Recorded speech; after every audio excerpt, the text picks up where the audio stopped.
একটা হাদিসে এসেছে যে ইনশাআল্লাহ যখন কেউ বলে কোনো কাজ করার আগে তার ওই কাজটা সুসম্পন্ন করার দায়িত্ব আল্লাহ পাক নিজে নিয়ে নেন। একটা হাদিস শোনাই, সুলাইমান আলাইহিস সালাম তার 100 জন স্ত্রী ছিল। কতজন? এখন পশ্চিমারা আমাদেরকে শেখায় যে বহু বিবাহ ভালো না, ইসলামে 4টা বিয়ের কথা বলা আছে, ইসলাম কত অমানবিক ধর্ম, এগুলো শেখায় না? শেখায়। সুলাইমান আলাইহিস সালাম কাদের নবী? বনু ইসরাইলের নবী, যিনি এই জেরুজালেম থেকে সারা বিশ্ব শাসন করেছিলেন। তার পিতা দাউদ আলাইহিস সালামও সারা বিশ্ব শাসন করেছেন এই জেরুজালেম থেকেই। পরবর্তীতে তিনি দাউদের পুত্র সুলাইমান আলাইহিস সালাম, তিনি আরো বেশি ক্ষমতা নিয়ে বিশ্ব শাসন করেছেন। জিনরাও তার অনুগত ছিল। তিনি পশু পাখির ভাষা বুঝতেন, এমনকি পিঁপড়ার ভাষা পর্যন্ত বুঝতেন।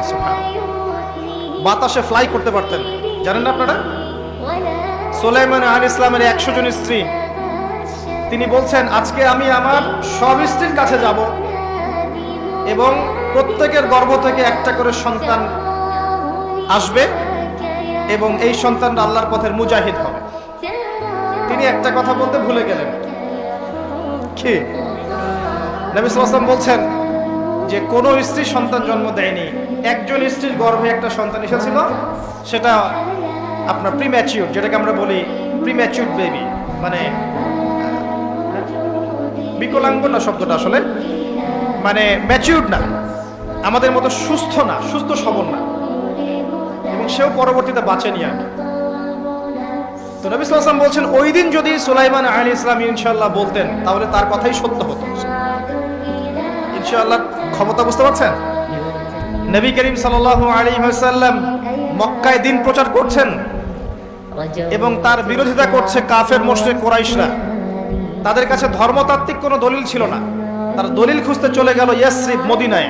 মদিনায় ইহুদিরা থাকতো। সেখানে গিয়ে ইহুদিদেরকে জিজ্ঞাসা করছে আমাদেরকে এমন কিছু শিখিয়ে দাও যেটা দিয়ে আমরা মুহাম্মদ সাল্লাল্লাহু আলাইহি ওয়াসাল্লামকে চ্যালেঞ্জ করতে পারি। তখন ইহুদিরা শিখিয়ে দিল তাকে গিয়ে 3টা প্রশ্ন করবে। কয়টা প্রশ্ন? এই 3টা প্রশ্নের উত্তর যদি সে দিতে পারে